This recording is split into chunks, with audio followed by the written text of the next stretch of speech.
Foundation, Season 2, Episode 7. What'd you think? Oh, I'm going first? Okay. I gave it a 5 out of 10. It's interesting what's going on. I'm real mixed on it. Sarah is a loose cannon, and her behavior of being loose cannon, like, I don't know if she's powerful or not, and it doesn't feel right. It feels like she also doesn't know, is she powerful, is she not?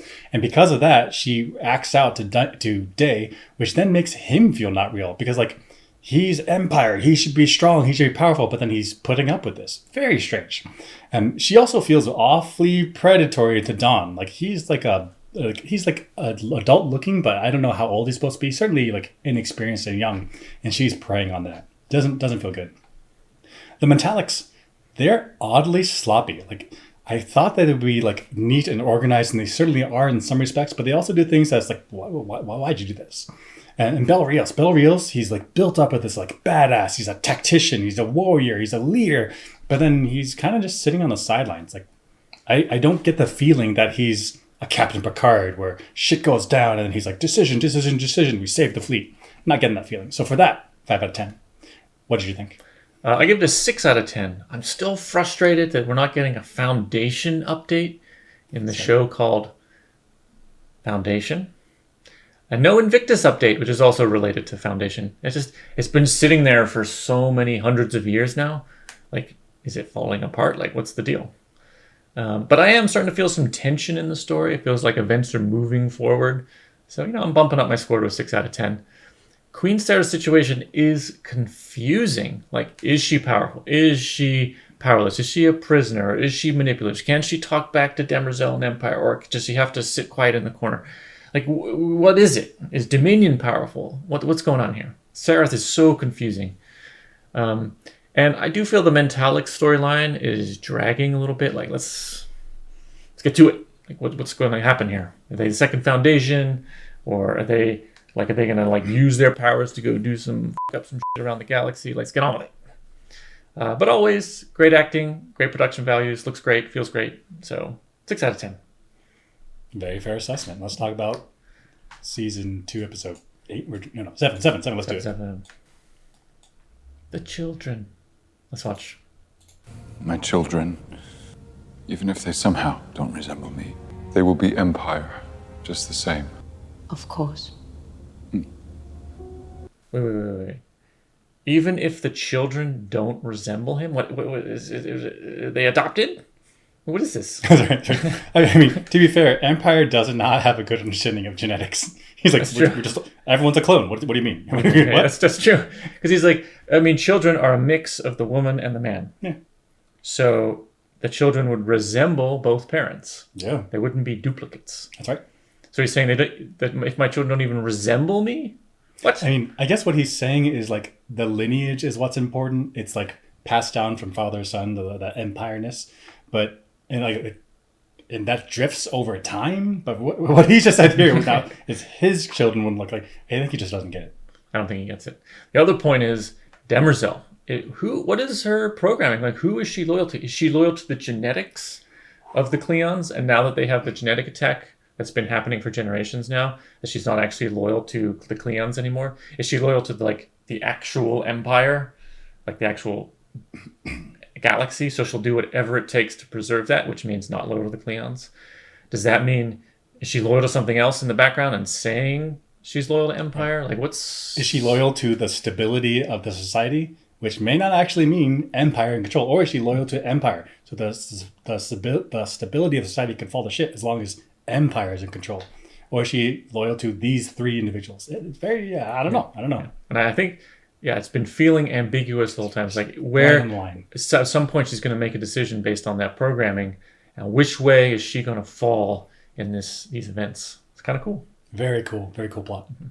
But Empire here is like, please be loyal to my children. And she's like, he's like, oh. Even his reaction is like, So if she was loyal to me, she would say yes.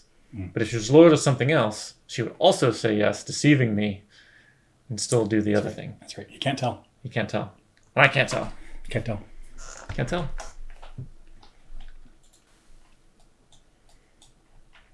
Careful. Let's take a look. I thank Empire for his words of welcome. I look forward to ruling at his side. I want you. The The way he set his jaw when I spoke. He hit it well for the crowd, but up close, it was something to behold. There's this little vein right here that... Why do I feel as though my joiner is about to live up to the title? No admonishments, just advice. You make them feel so similar. Day is taken with you, perhaps because you treat him with contempt. And foolishly, he's not particularly threatened by you. But there's one thing you must never do to a man like that. You must never embarrass him. You know I'll be careful, but... Queen Sareth betrothed. I really like, she's like, I'll be careful. Immediately not careful. Sorry. Yeah, this isn't like, she doesn't have her like security or her other servants like standing outside the door, like knock, knock, knock, someone's coming. Mm-hmm. Like, Demerzel really just walks right up on her. That's right. And if I'm talking shit about somebody else in a room that's reverberating and potentially that person is in the next room, I'm not going to be like, talking shit. I'm careful, talking shit. They might be able to hear me. Was it season 1 where Dawn had the little dragonfly thing that could fly around? Oh, yeah, it's like, even I don't worse. think that tech has gone away. Like, is she alert to any dragonflies in the room? That's right, because in this room, I mean, looking at this pic right here. It's just behind a drape. There could be up here, over here. There could be microphones and videos and who knows what sensors. That's right. But she's not in her palace. She's in their palace. Right. There's no idea with them microphones. And it's so likely that they're monitoring her and she's just talking crap. Literally talking shit. So interesting. This is is Sareth and Dominion powerful? Because if they're powerful and they really are sort of on the same level as Empire, then she can talk. I mean, I can talk. What are you going to do? What are you going to do? We're on the same power level. Right. So you can't come at me. I can talk. You just have to sort of eat it. Right. Because we need this marriage. Right. But if she's a prisoner and helpless and they destroyed my family. Gotta keep quiet. As soon as Empire finds out that she's saying these horrible things about him, you're out. You're out. You're done. You're dead. Yeah. Why would I want to marry you? You're already mean. So which is it? Weird, right? Super weird. It's like she doesn't understand it. So then she's behaving weird. Super weird. When the time comes, I want to know, will you serve me? I will serve Empire. So this is more stuff. What is Demerzel's mission, programming, objective, whatever you want to call it? She says she will serve Empire. So on the face of it, that means she's not going to be loyal to Sareth. That either means she's loyal to the Empire, the physical galaxy, or to Empire, the Emperor. Right. But certainly if not. Sareth is the Emperor and she's Empire and she's embodying whatever it means to be Empire, then okay, I guess, right? And I read this as Demerzel saying, I'm not loyal to you. I'm loyal to the body of the government. I'm loyal to our society surviving. Oh, I interpret it as she's saying she's loyal to the Emperor to make Sareth feel vulnerable. That's right. Hey, stop pushing buttons. Mm-hmm. Yeah. And then she might be loyal to Empire or the Emperor, but she may have additional programming that she's lying to protect. That's how I interpreted it. I guess so. Interesting. Can we look at that confidence? Yes, I'll watch it again. When the time comes, I want to know, will you serve me? I will serve Empire. The moment you accepted Empire's proposal, your room became Imperial property. And you would know all about being Imperial property, wouldn't you? After the wedding, I'll produce eggs by the dozen. And you don't need to worry about the process either, Demerzel. I know you have an arrangement with my husband-to-be, and I won't get in the way. You and Day wish to continue playing Sanctum and Scepter. I'm happy to carry his children and let you do the drudge work. You believe Empire killed your family. I know you have come here with that in mind, so just to say, if ever you should entertain some fantasy of revenge, please think of them, your parents, your siblings, burnt alive by the very air around them, killed with the sort of precision I bring to my work. Got him. Demerzel.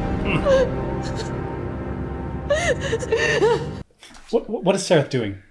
Like she's like, I have these leverages. I know these secrets about you. I could expose them, and she does expose them. These are not very coded statements at all. Not at all. And like, do people in the room know that Demerzel's a robot? I think they don't. Do people in the room know that Demerzel's fooling around with Day? I think they don't. Like right. she's saying that she's like Sareth. She's like, I have these leverages on you. I could turn them if I want. But then she's just throwing them out there. Yeah, super weird. So if Dominion is powerful, then Sareth has the confidence to talk shit about Demerzel in front of other people. Push her around. Talk shit about Empire in front of other people. Push her around, not be threatened by, like, womb talk. Yeah. But then Demerzel comes in with a threat, and Sareth breaks down crying. Like, crumbles right away. I thought Dominion was powerful. The threat is toothless because you can't come at me. I'm from Dominion. So, more confusion. Is she powerless and idiotically talking shit?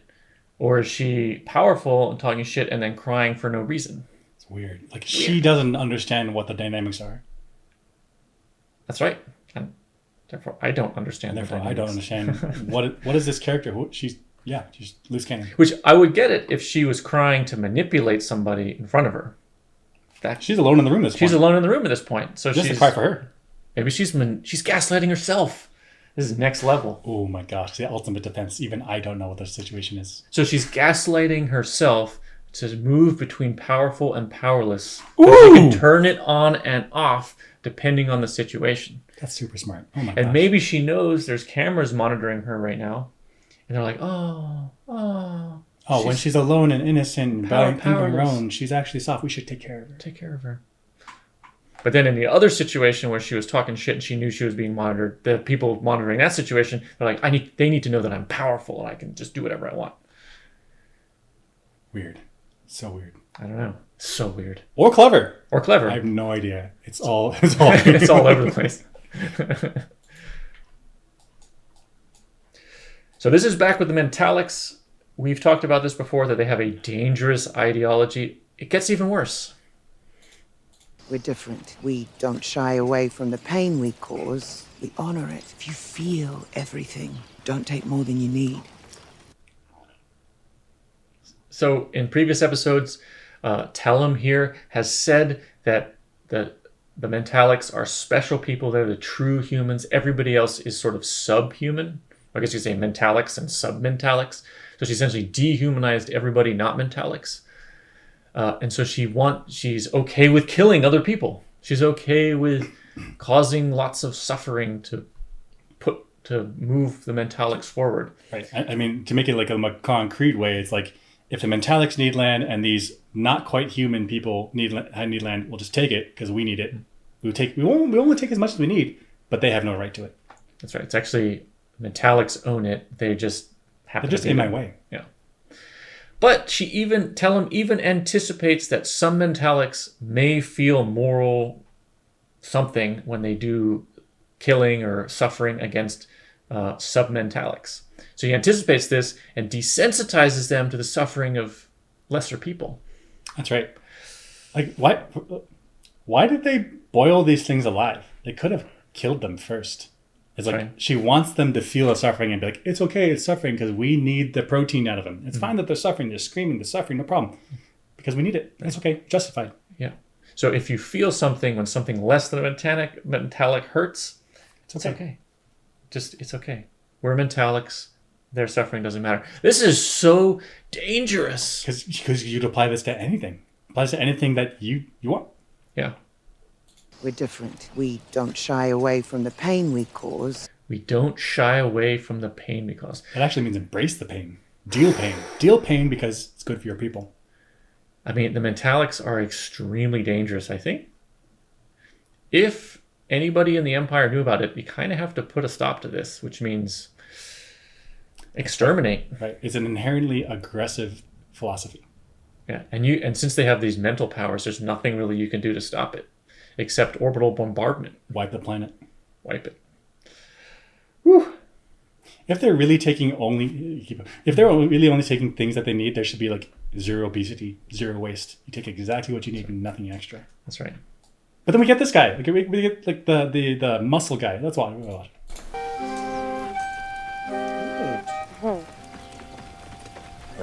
got it over. Jack. I mean, muscle guy isn't turned. He's like the enforcer. He's like the tough guy, but also he's huge. Let's go a little bit further. Look at that V taper. Look at that. He's like huge. He's huge. Look at this guy's. This guy's a man. He's got right. the huge shoulder, the delts, the traps, the lats, the buys, and this tiny little waist.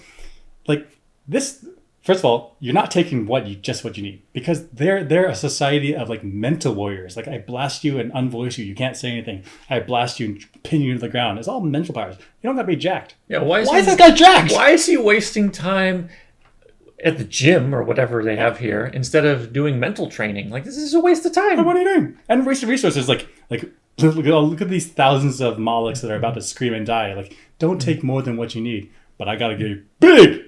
Right. He's like, this whole basket is for me. Me. I need the gains. Need the gains. You know, I got protein powder on this planet. I just eat these mollusks. Tellum says it's a lesson for you to get desensitized to suffering, but for me, it's protein. I want to look good. Hey, Tellum actually says that there's few of these, and they have to go really far in the ocean to farm them because they're almost exterminated. Mm-hmm. So this is a nearly exterminated species, and he's still like, I don't want to get big. Chomp, chomp, chomp, chomp, chomp, chomp. Oh, get big.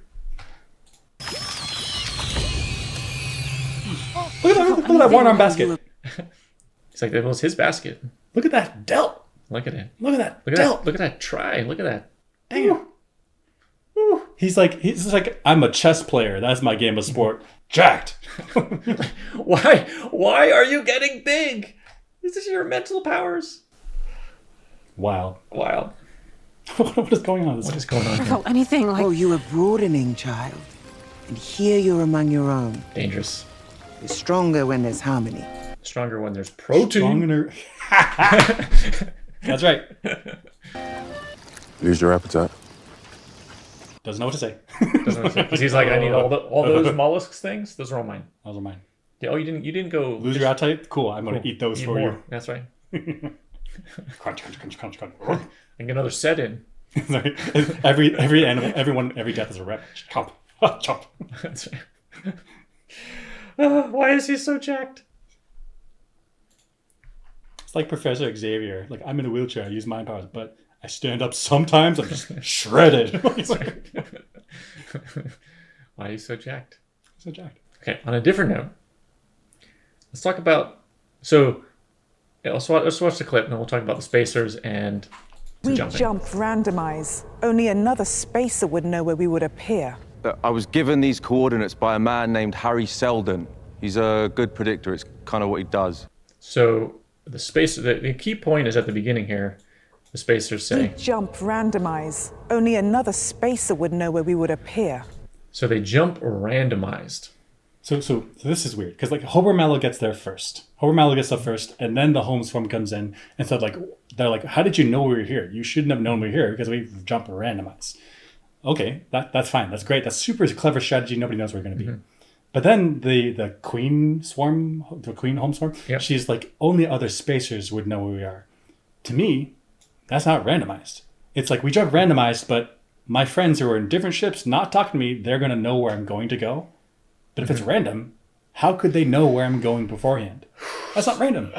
So I think in computer science today, you have a random number generator, which essentially, it's not technically random, it's pseudo-random. But like if I have an algorithm with a random seed, then the random number generator will spit out essentially a random number, and I can't predict the next one. So if I hit, give me next coordinates, random coordinates. Give me next coordinates, random coordinates. Give me next coordinates, random coordinates. And I can't predict what the next one is going to be because it's a random number generator. However, if I shared that with all my spacer ships and I gave them the exact same seed, we could all generate the same random numbers. And if Seldon came along and stole their algorithm and seed, then he could also predict where they'd be next. I would argue that's still a random jump, but there's a security problem. The other thing that could happen is the central ship says, give me a random coordinate, and then communicates the new coordinate to all the spacers out there, and then Seldon can intercept it. Still a security problem. I see. So you're saying like there's one possibility where the home swarm is like, we're going to jump to a random location. This is the random location. Okay, everyone else, this is the random location. Mm-hmm. So it's not like predetermined. It's not like this is the planet we usually meet when we on Tuesdays. This is the planet we meet on Wednesdays. Right. It's like we're gonna meet somewhere, and we're gonna press a button, black box, magic number comes out, magic coordinates, and we'll tell you where it is. Mm-hmm. I thought that I don't know exactly what she was saying. I thought that what she was saying was that other spacers would know where she arrives before she did, because Hober Mallow got there. She's like, "Why are you here? You shouldn't know where we're going. Only other spacers would know that." And so I like what you're saying. It's like in Minecraft, where you're like, there are like seeds for planets. So like if somebody finds a really good planet with like resources nearby, super convenient, cool stuff to find, they're like, this is the seed that I started. So while the planet, the Minecraft map is randomly generated, like the things are located wherever, I don't know, however Minecraft does it. If you get that same seed, that same initial numbers, then you could randomly generate the same thing. Right. Now that doesn't feel random to me. When I want random, I want uncertainty. I want like nobody knows where I'm going to go. But maybe that's like the colloquial use of like the layman use of random, but the technical use of random is like there's chaos, but it can be orderly. Like it's random as in it's not perfectly predictable, but it is self-generated is kind of right. something. So I guess a true random number generator would be like a black box. You hit give me number, and it's the number that spits out is totally random. If I hand that black box to somebody else, and they do the same procedure, they hit give me random number. The number that it spits out is completely different. Okay, yeah. But as far as I understand, there's no real random number that exists. Like it's actually impossible to generate. I'm not 100% sure on that, but like everything is a pseudo-random number. So when we're like, please give me a random number in computer science, they really mean give me a pseudo-random number, not technically a random number. So it is predictable in the sense if you have the black box and the seed, it's completely determined. So to make it a little bit more concrete, if you were like, hey, random number generator, give me a number between 1 and 100. You'd have your some number between 1 and 100, but it's going to be within 1 and 100. And you're like, hey, random number generator, give me another one. It could be some other number between 100, but it's not fully random because it is within the bounds. And say you have one person that's like random number and somebody else that has the same algorithm, the same seed. So you're like random number, and I want you to start thinking about the number 4. Well, 4 maybe maps onto 87. So both people get the same 87. And so it's random in that it's like, it could be anywhere between 1 and 100. But based on the way the algorithm works, based on the way the function works, the random function, it's going to, if you give it the same initial conditions, it'll end up in the same final conditions, the same number of the points. I think it's completely deterministic at that point. So I'm using like colloquial random, but the technical random is actually pseudo-random. I think it's pseudo-random. And nobody goes around and be like, hey, give me a random number. You mean pseudo-random. Like I'm going to the circus. Actually, it's a 3-ring circus. Like, come on. You know what I mean. It's like, yeah, okay, so we don't... Actually, this is a 4-ring. You know what I mean. Yeah. So maybe when the spacer here says random coordinates, she really means pseudo-random coordinates and is suspecting that there was a security problem that Selden was somehow able to exploit. I doubt that Selden was able to, without knowledge of the random number generator or the seed, or however their random number generator works, without knowledge of that, I don't think from the outside he's going to be like, they're going to go right there. Actually, that's a good point because Harbor Mallow says that Harry Seldom is a good predictor kind of thing that he does, right? And so Harry Seldom does psychohistory, where it's like the analogy with the herd running through is like, I don't know where each individual animal, each individual wildebeest is going to be. But I know because if there's a valley, it's a high probability that they're going to run through the valley. It's just the easiest place. And they do it 2 or 3 times a year. I'm not sure exactly like the date, but I can predict it very well. And so what Hober Mallow here says is actually wrong, right? Because it's not consistent with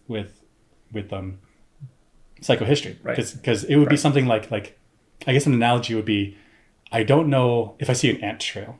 Like, I don't know which ant will be at that spot at that time. But I do know if you go there, like you hang out for a while, an ant's going to come by. That's right. But this is different. This is like Hober Mallow didn't stay there and hang out for a week and be like, why am I here? Like, he showed up, home swarm shows up. This is like a level of prediction. Like, I know what the home swarm is going to be at this time. So to me, that means security issue with the spacer communication or something. Right. But not a Hober Mallow is like Harry Seldon can predict things. Actually, probably Harry Seldon hacked them or some shit. That's right. Which that's not, when we say it's a prediction. If I say I hack, the company and I predict and look at their business plan and I predict that this will be the next thing they do. It's like, that's not prediction. That's not prediction. You read their emails. You just read their stuff. That's right. That's not a prediction. Right. I mean, I guess technically it is a prediction. But it's not the type of prediction that psychohistory does. Right. Psychohistory would be like, based on the movements of the company, they're buying, selling, they're moving inventory. I think this is where to go. It's not like hack their executive email, like, oh, they're going to sell on Tuesday. And if I go to talk to a regular person and say, I predict that this is going to happen, without telling you that I have the emails, the other person is not going to think, oh, he has the emails. I'll be like, sorry. So, okay, playing some word games here. But Harry Seldon is kind of a huckster. And we did say that the prime radiants, there's 2 of them we know that are quantumly coupled. Maybe there's an array of them that are quantumly coupled through space-time. True, and Harry Seldon is known to kind of just lie to people and keep secrets in his pocket. So instead of psychohistory being this like grand theory, it's just an array of prime radiants through space-time. He's like, oh, I know what's going to happen then. He's just listening to everyone. He's like, I have a prediction. That it will jump here. I have a prediction. You ate Fruit Loops this morning. He's got a prime radiant just sitting in your desk. Oh my God. That's totally what's happened. I mean, that's the only way you can make the prediction. That's right. Without knowing the information. That's right. Let's listen one more time. We jump, randomize. Only another spacer would know where we would appear. I was given these coordinates by a man named Harry Seldon. He's a good predictor. It's kind of what he does.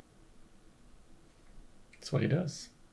Did Harry Seldon predict getting drowned? Boom! Boom! We didn't see that coming. Not at all. I don't know, his predictions take my breath away. That's right. They actually give me life. Because sometimes, like, what was that lady? Like, did we ever figure out why he became a human again from that lady, the math lady in the mountain? My best guess, I don't think it was ever confirmed. My best guess was they either had a way to build biobodies, and then they inserted his consciousness into the biobody, or they're able to create a robot that, on the surface level, looks like a human. Just a nice little one-off, that happened in, okay. I mean, maybe they're going to go back to, I think it's Una's planet. Yeah. They're going to go back, and maybe they'll have implications. All right, okay. Roll with it. Yeah. I can hang.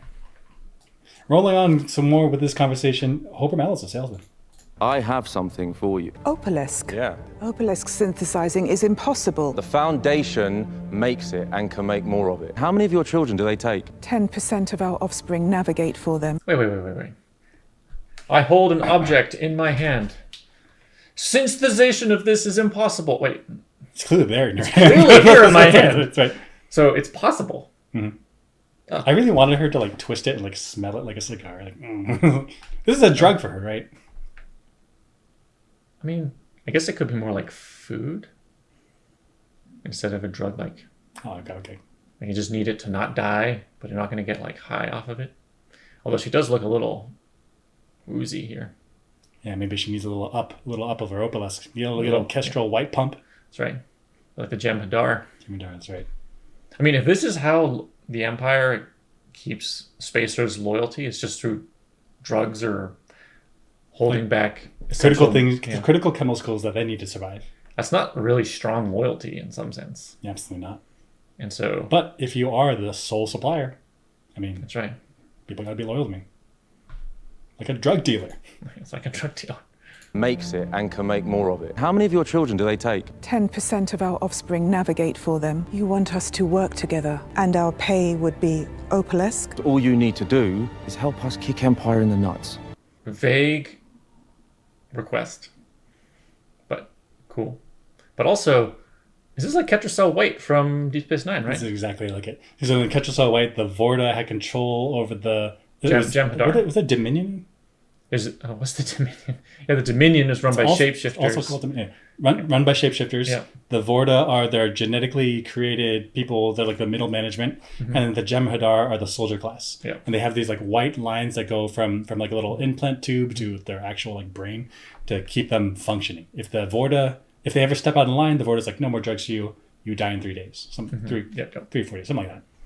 So this is the same thing. Yeah. So there's Empire and the Spacers. And they're held in check by, what was it called? The supply of Opalisk. Opalisk, yeah. Which I guess the Empire mines somehow. Oh, and then now Foundation has determined synthesization. They can sync it. They can make it. Yeah, it's actually a great sales pitch, but actually the Spacers don't go for it. Kind of weird. I mean, actually, like, he doesn't even need to do the trade. He'd just be like, hey, here's this free tech. We don't, like, Actually, we see that you're suffering. I got you. Yeah, hand over a huge Here's the free- supply that cuts the cord with Empire. Yeah. And then that. I mean, even if they don't give the upfront supply, you're like, here's the technology. You guys take your time building it. You guys make your time supplying it. And then it's like, this is the last generation of ship piloters that they're going to have. And from then on, they're like, we don't need you, Empire. See ya. Like, what are you going to do, Empire? You can't jump after us. That's all Hope Mallow would need to do to destabilize. Right. That's a very fragile way to keep your empire together. Very fragile, yeah. Agreed. So, accurate. Let's see. You met Harry Seldon, who came here with us. A long time ago, he devised a way to use mathematics to predict the future. It was so accurate. So, Gail here says that it's so accurate. Has it made a prediction yet that has come to pass? The first crisis didn't go down how Harry said. That's right. Required Salvor with her luck stuff. The second crisis is all kind of messed up. Right. I guess it did predict that the Invictus would be found, like whoop-de-do. It's floating there, someone doing something. If I remember, there was a conversation between Gale and Salvor when they were like explaining. There was like a fork in a tree. There's like blue dots and red dots. That's right. They're like, here's the first thing. Immediately red dots. Immediately. Like, predictions immediately wrong. It's so beautiful. It's so predictive. It's so powerful. It hasn't done anything yet. It's immediately wrong. Immediately special people everywhere. That's right. Is it predictive? I mean, I guess. No, it hasn't predicted anything. I mean, it can predict things and then be wrong about it. That's not a good prediction. It's true. That's true. He devised a way to use mathematics to predict the future.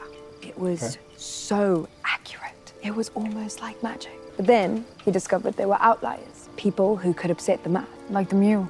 And like us. Also, just to be clear, what does physics do?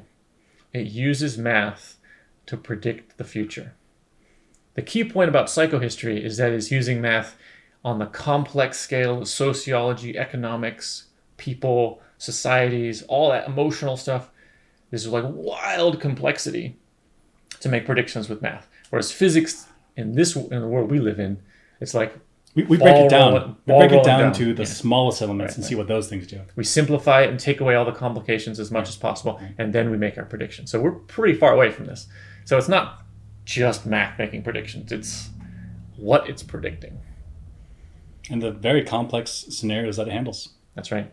Which also then creates limitations of what it can handle. It can predict that the buffalo run through the valley. It doesn't know which one's where. Doesn't know which one's where. That's right. So no individual human is known, but the humans as a trillions of large group can be predicted.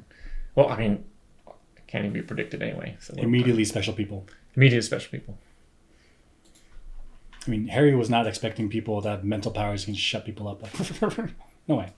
This is super cool. This is the home swarm. This is the spacer ship, and it's just absolutely enormous. Yeah. And then down here, zoom in a little bit on that. Yeah. So this is the sleeper ship. From, Whisper. Whisper ship from Foundation. So this is Hober Mallow's like guy in there, and it's the scale. Ooh, absolutely cool. I thought it was weird. Like, why is it so flat and horizontal? Like, I get it for humans because we live like and walk around on more or less a 2D plane. Like, yeah, you go up elevators into like high story buildings, but it's still like you walk horizontally. But the spacers, they float around on the ship. It feels like if they're on one end, the other end, like, well, I got to float for 30 minutes. Like a sphere would get you the fastest connections between anywhere, the fastest. I guess the only thing I can think of is heating. Like if the center was really hot, it's like, I got to truck the heat out of the center. Whereas if I have a flat plane, sort of everything gets the same thermal environment, which I can control better. So you're saying like with a rectangle ship, you get a larger surface area to volume ratio, which means the distance from any like the middle to the edge is a lot shorter, so you can like get heat out. Whereas if you had a sphere, it's like the maximum distance possible to get heat out. Okay. Well, there's that, as well as if you have a flat thing, every section in the flat plane has a similar thermal environment. Oh. Whereas in a sphere, it's like every level is a unique thermal environment. It's like different distances away from the surface, and which makes the engineering complicated. Whereas this thing, it's like modular. You get a chunk of the ship that's a problem, you just swap it out for the next one. Yeah, you can swap it out. Yeah, That's super smart. I mean, maybe that's why, or maybe there's some like space-time folding of these in, because paper. Oh yeah, maybe it's easier to rip a space hole sideways than it is to like a spherical. I don't know. Yes. Okay, so if you rip a... Did you make that face because I said space hole? I did, yeah. Okay. You rip a hole in the fabric of space-time, you can slide in a piece of paper, but you can't slide in a sphere because it's... There's something like they like open it and then just like you take a little knife, you can zipper that hole open. Yeah, there we go. I like that. Okay. Cool. Well done, spacers. Yeah. Very clever people. I think there's another pic. This is the Whisper ship. Look at this mounting, this docking. So cool. So cool. It's like biological looking. Like there's like... Yeah. Like just contact the spot that you need. There's some circly thing with some fields, force fields that like hold the ship in place. Very cool. Yeah, very cool. It's even got like these the stuff that's on the spacers' faces is like on face. Yeah, face. What do you think I said? Feces. I was like, what the fuck? Oh, maybe we watched different that shows. has not been confirmed. That's right. It's not been confirmed. You don't know if the spacers' feces may be capable of jump. Yeah, that's why they don't go to the toilet. It just jumps out. And some planet somewhere, they're like, oh, what the heck? What is this? When they take a piss, it goes on another planet somewhere. He's like, what the? What? What the? Acid rain. What? But think about it's coming from another planet. It's amazing. Thank you. The beauty of nature. Okay. Okay, and so then the jump, the Whisper ship jumps. Let's look at it. He's gonna jump. He cannot escape. There's not enough room to execute a jump. The suicide will take half the swarm with him.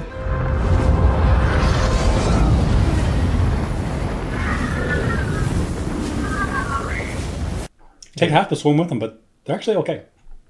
Actually okay. Also, it's not suicide. It's murder-suicide. That's right. If they die, it's murder-suicide.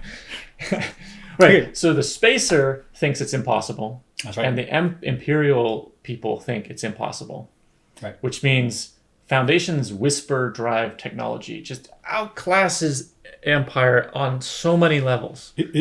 So they're thinking that in order to do a space jump, you need to have this big old envelope that's going to damage the ship. And even the spacer, the people that are specialized who develop this tech, who control this tech, even they're like, you can't make a jump that small. And then Foundation's like, boom, automatic, no problem. Right. So that means the Whisper ships are good. And they don't require spacers. They're small. And Homer Mallow's not a pilot. He's just a dude. He's just That's like, right. I want to go. Take care of it for me. So the spacers are like specially trained technicians who can understanding space time. Right. And Homer Mallow's like, boop, boop, boop, boop. I'm out. It's just the differential in technology is enormous. All those nerds in Foundation learning stuff. Yeah, baby. That's right. That's right. Data nerd. They are all nerds in Foundation. That's, yeah, right. They're all the thinker people. That's right. Why are they such losers, though? Amazing tech. Losers. That's right. Like they're like super smart, super brilliant, but then they don't pave roads. Like, what are you guys doing? That's right. That's super weird. There's Bel Rios. Bel Rios is talking openly of rebelling against the Empire on his own bridge. On his own bridge. Let's think about the implications of that. You know what he'd do if I refused another order? He'd kill you. No, he'd kill you. He'd put me in a naked cell for a couple of decades, watching a hollow of your death that they'd rig up to play inside my eyelids, and someone else would carry out the fucking orders anyway. So like, here's a station. There's probably like a crewman here. He's like, I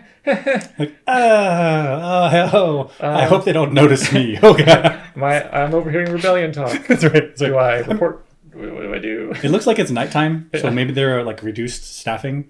But like the bridge is not empty. There are people there still on the ship. That's right. And actually, like as you said, like this is a station. Like somebody's looking at them. Like, I want someone to be like, I'm here. I'm here. Yeah. Go somewhere else. Somewhere else. I don't want to hear this. Because like this guy now is being like, I have to be 100% loyal to Bel Rios. But do I want to be loyal to Empire? That's right. Is there a spy overhearing? That's right. I mean, Empire for sure. I mean, they really should have listeners. They really should have watchdogs making sure that Bel Rios is making the right decisions and not just willy-nilly doing whatever they want. So Bel Rios has to assume that Empire has people listening. Right. So if there's somebody listening on the bridge and I'm doing my job, and then I don't report it, and everybody's like, oh, they didn't report it, so they're loyal to Bel Rios and kill him. Kill him. But then I have to betray Bel Rios to report it, not knowing that the spy's there. I'm just put in this position of like, that's right. What do I do? Right. Imagine if you're like one of the cooks. I mean, nothing wrong with being a cook, but if Empire's like, if you turn in a bounty to me, you get to be a fighter pilot. Yeah, listen to everyone. That's true.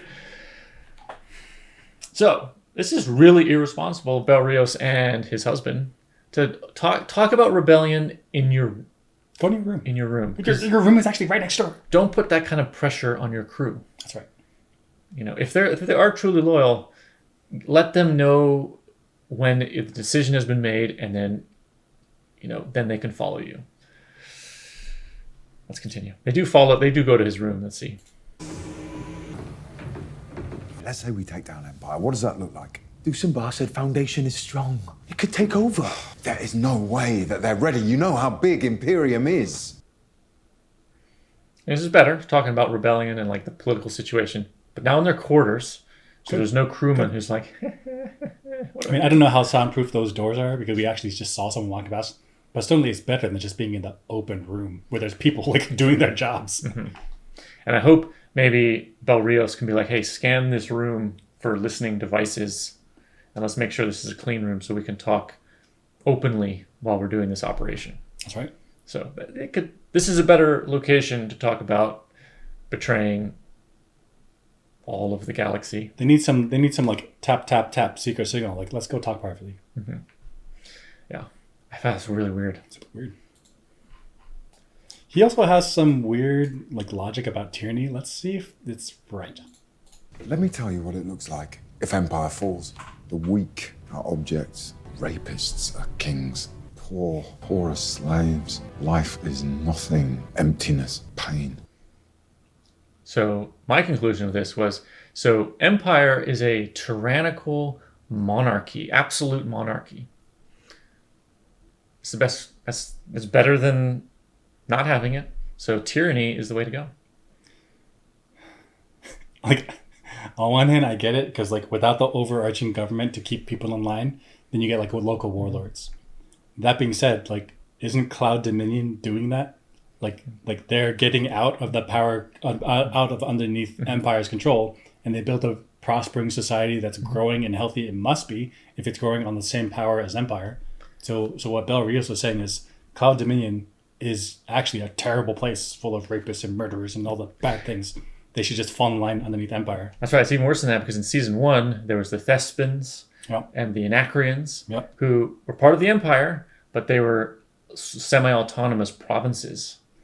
And like, if they split from Empire, immediately rapists and murderers and just falling apart. I don't think that would be the case, right? That's right. They actually have a government, pseudo-autonomous government structure already in place. It would just continue with more autonomy. Actually, the fact that they weren't fully independent means that they're underneath the fold of the Empire, and then Empire's like, I'm not happy with you. I'm gonna space orbital bombardment you. That mess up like 75% or something like that in population. So is Bel Rios right here? I don't think the Empire works in this way, where it's like, as soon as Empire falls, like every single planet is just filled with... Like some people may become warlords, but other people, they'll actually be like, oof, great, we don't have to spend our taxes. We can actually invest our money. We can actually invest our money into our infrastructure. We can build some schools now. Like, heck yeah. Or tyranny is better. Tyranny is better. Tyranny is better. It's superior. As long as I'm in charge. That's right. Because his boss is in charge. It's okay. His boss is in charge. It's okay. He's a general. That's right. So this is Sarah talking about her family. And yeah, that's just perfect. We've never really talked about my family. Oh. Don't care. So I want for you to know them. Yes, how nice. I've literally had that conversation with My the next second before. father. Like, okay, let's talk about it. Okay, let's go back. See what she says. Who never raised his voice to me. Not even when I accidentally spilled a vial of priceless orchid pigment into the mud. Is that good? Like, she says that her dad never raised his voice at her, even when she like spilled a bunch of money onto the floor. Like, is it good that he's not teaching her about like restraint and being careful with things? Or sounds negligent. Sounds like he's actually just a negligent father, and maybe emotionally abusive. Right, just distant, like whatever. Like whatever. You did something bad, like that's fine, like kind of whatever. You know, you don't really matter to me. Stupid daughter doing crap in the corner, whatever. You're fine. You're down. You're real low on the lineage. Who cares? Who cares? Doesn't sound that good. All he said was, well, that mud is prettier now. Dismissed. My brother, Thurston, who once carried an injured comrade on his back for 2 whole days, even though his own collarbone was broken. We don't know the specifics. What if there's like a medical guy? He's like, I got a stretcher. And he's like, no, I'm carrying my injured colleague. I'm bouncing around, even though like there's a stretcher here. Like, what? That's not necessarily a heroic thing. To me, it sounds like a made-up story. That's right. You can't. If you have a broken collarbone, it's a super painful injury. Super painful. It's a you're nerve right on the You're not carrying somebody on your shoulders with a broken collarbone. He's making shit up. He's making shit up, telling it to his younger sister, like, I'm a war hero. Like, whoa. You're in the back lines. Yeah. That might be stolen valor. That's stolen valor. I'm pretty sure it is. My mother, whom I know others thought of as remote, who could draw all our faces just from memory, each one a perfect likeness.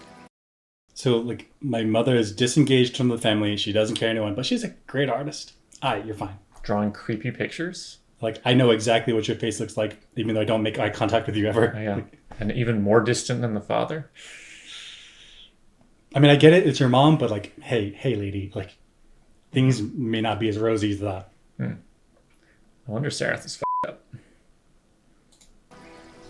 My sister Shannon, who liked to smoke Centennial cigars while hashing out matters of state.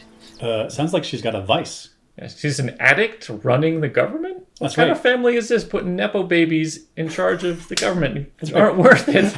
I'll only do government stuff if I'm getting lit up. That's right. All right, let's talk. My cousin's a drunk. Sounds like a good governor. And who once, when we were younger, stayed up half the night hunting a spider in my room so I could sleep. Whoa. She spent half of the night hunting a spider? Like, is she torturing it? Like, get it done with. Like, what are you doing? What are you doing? He's like, I did it one leg at a time. One leg at a time. Release you. Go ahead. Go ahead. Walk around this room. Let the cat take care of it. Whoa, psychopath. Yeah. Jesus. Wow. Torturing little animals? That's right. Spider's just trying to live. And then her baby son. A little Marios. It was a tragedy. There's nothing. A little what? Little Marios. What does that mean? I guess it's his name. Oh. He's like, there's my nephew. He's no accomplishments in life? That's right. Yeah. What a failure. All right. Nothing good to say, huh? I'm assuming the baby was killed in the crib during the slaughter. Yeah, but you still say it's like a sweet little baby, little innocent, full of life and smiles, little happy, little bouncy baby. Probably was a little grumpy little shit. Yeah, she's not going to say that. I guess. She's like, well, he has a name. He exists. He is the thing. Okay, cool. If there's one silver lining of this whole purge, it's that little baby didn't grow up. Well, given the rest of the family, he could have been emotionally distant, abusive, or like a drug addict running a country. Whoa. So Empire's like, okay. You don't know what's going on. I see you got some feels. Yeah. Talk it out. It's good. Mm-hmm. I'm gonna be your man. I'm gonna be your man. Take care of you. I've been a prisoner since the moment I was chosen as his bride. So this is more information about Sarah. Like, is she a prisoner or is she a representative of the powerful Dominion? That's right. Because we've seen what Empire does to prisoners for. Because immediately mask up. Yeah. And you're shoved away for life. You just got to live in this void for life. So she's a powerless person, and Empire says you're going to be a prisoner. It's essentially sensory deprivation, torture until old age and death. Right. She's wandering around the palace, talking back to Empire, talking back to Demerzel, and with very few consequences so far. Doesn't sound like a prisoner to me. She's in the tunnel, with the second most, maybe second or third most powerful person in the entire empire. She's there unobserved. She has free reign of walking around. She's like, I'm a prisoner. I can't go anywhere. But you got here. You got here without anyone watching you. Well, it's mental prison. I'm imprisoned in my mind, but not in my actions or behaviors. In fact, I'm trying to get laid right now. I've been a prisoner since the moment I was chosen as his bride. I'm trying to get laid by now with my husband's twin or something. Right. And then she does this coup. Yep. If the one true heir were yours, your legacy would be assured. Not true, but maybe. What she means is more probable. Sure. Not assured. All right. Get your shit straight. Because that kid could die. Kid could die. There could be a second coup. And it's not even a guarantee that it'll be a good legacy. Kid could come out evil. That's right. I mean, his legacy would be assured if it came out evil and took over. It's true. Actually, no. It would be more probable.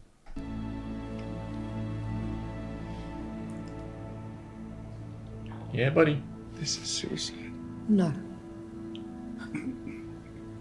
It's a bloodless coup. Okay. I love it.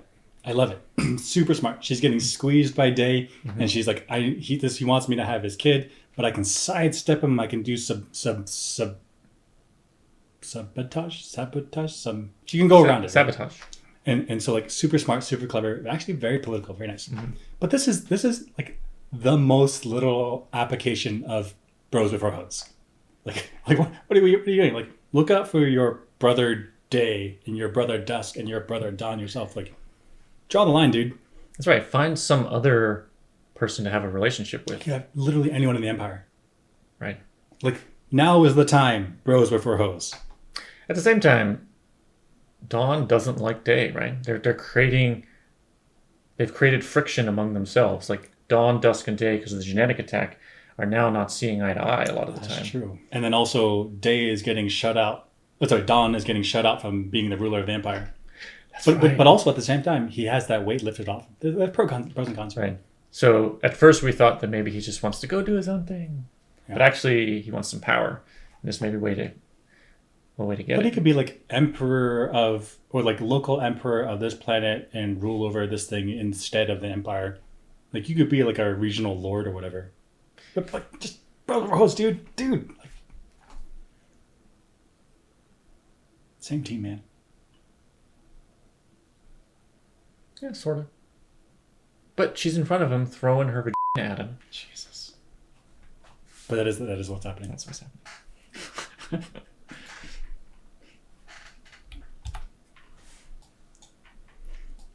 Hollow Seldom speech. Let's watch. And to warn you that the Foundation is not toothless. We have technology, ships, arms capable of laying waste. We sue for peace not because we fear we will lose, but because we know with mathematical certainty if there is war, we shall win.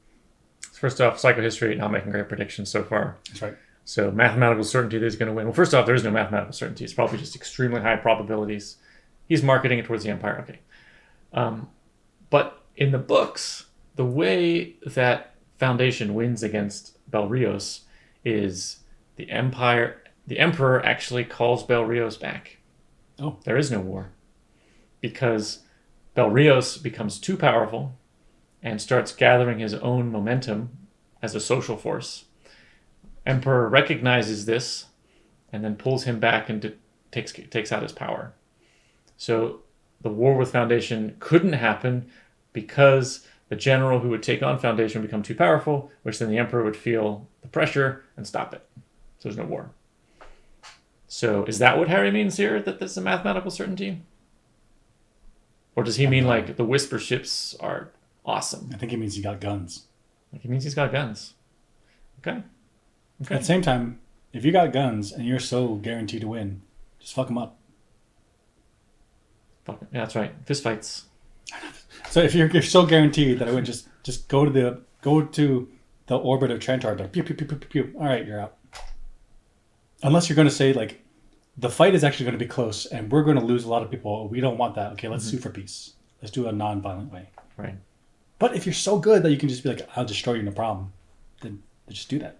Right, which would mean, because Foundation is so much smaller, which means in order for it to be a fair fight, their technology would have to far outclass Empire. But technology plus the number of people they have, they're saying Harry's actually giving away that we're kind of close. Mm-hmm.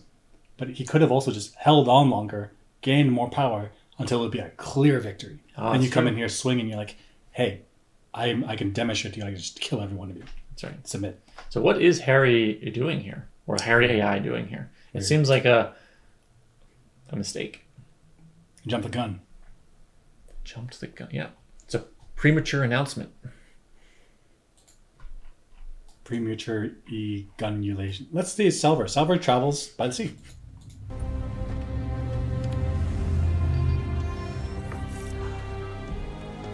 Okay, boat. Let's see where you went last night.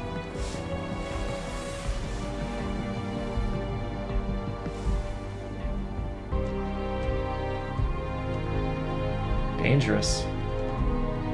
Big, long journey. Where did she learn seamanship? That's right. She's from a desert planet. It's such a long sea journey that there was a montage. That's right. That represents a significant journey. Uh-huh. Yep. Correct feeling. Like, what? I thought I saw you leave the planet. Right? Got him. Well, this is an unfortunate thread you've pulled. We did try to spare you from this, Salvor, seeing him. I'm very sorry. Okay.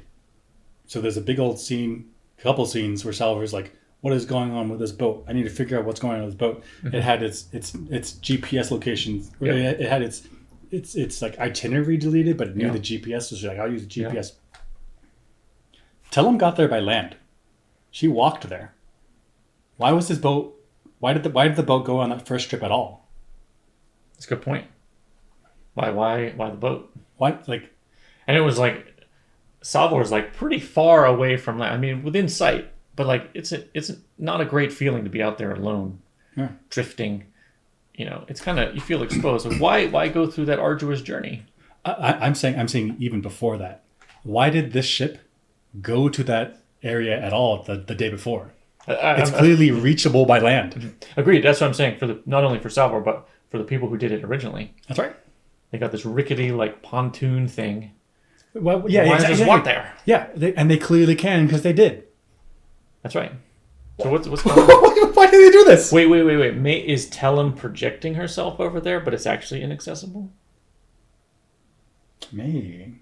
That's a long. But from there she does an unvoice on Salvor. Salvor's like, what about frozen place? Can the projections also do remote actions? In order for the boat ride to make sense, then that must be the case. Which means they can do like long distance projections and long distance unthinking outside a line of sight. This is OP. This is super OP. This is super overpowered. It's still a question of why did they ever take the boat at all? Now you can teleproject to the location you need. Just let's go check it out. Like, I don't need to take a boat. That's right. And it would have to be like a peninsula where it's like a peninsula. Like I start here and I go around the peninsula and come back to the tidal pool. And Tellum just walks. You can just walk across? Just walk across it. Walk across. What? Yeah. Like you get sure footing. You get easy short distance. What are you doing? What are you doing? Super weird. Wait, or Tellum has not only teleprojection capability but teleportation capability. If you got teleportation ability, why did you take the boat? Why did you take the boat the night before? Maybe just walk. Well, who took the boat? Was it this guy? Somebody on the team somehow took a boat out there. They wiped the itinerary. So these are the elite guys. They can teleport, but the worker bees take the boat. So that Jack dude, he's elite and can teleport. He still works out. What are you doing? He can teleport. He can unthink. He does all the tricks. He's an elite guy, like second, third in command, baby. I gotta do my deadlifts, bro. You gotta look big. You look Jack, baby. Who are you intimidating? You spend most of your life with your group of people. You could unthink me. I'm intimidated. That's right. Look at your arms, your biceps, they don't matter. Don't matter at all. Why is he What was going on here? Also, that body is going to get nasty and start to smell, Get all and this bloated and this pool is going to be filled with dead matter, and clean it up. Clean it up. They don't do that.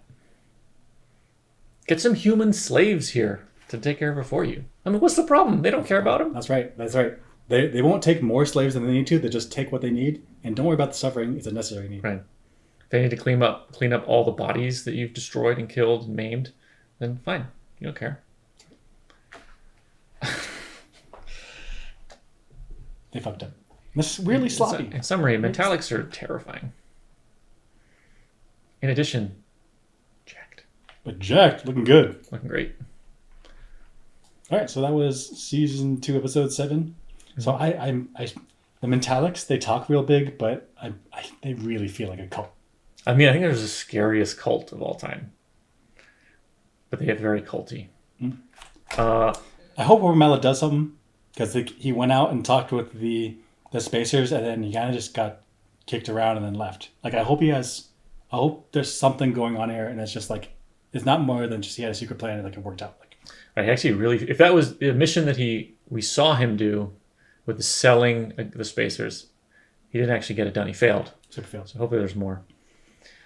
Also in this episode, there's been no update about Foundation. There's been no update about the Invictus. I am really upset that we haven't seen an Invictus update for all of the second season at this point.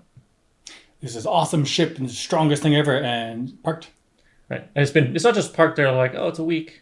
It's like hundreds of years at this point. Doesn't exist. 130 years maybe? Something like that. Like maintenance and crews, and there's a lot of problems with keeping it up in working order with crews that are trained, who know how to use it. It's not an easy thing to solve. Does a high-end warship stay high-end forever? In Foundation and Empire, they're certainly going to last longer than like a ship today, but I can't imagine it wouldn't require maintenance. I mean, the first tier we saw of that is that the new ships have like better jump capabilities, whereas the old ship you need to like have someone wired in. That's right. The Invictus is like really old tech that doesn't even have the spacers. It's like really awkward jumping that wrecks people. I assume that also applies to like the caliber of shields, the caliber of lasers, or whatever. They're like, eventually over time, this ship which is made and it's stuck there is going to fall behind in tech.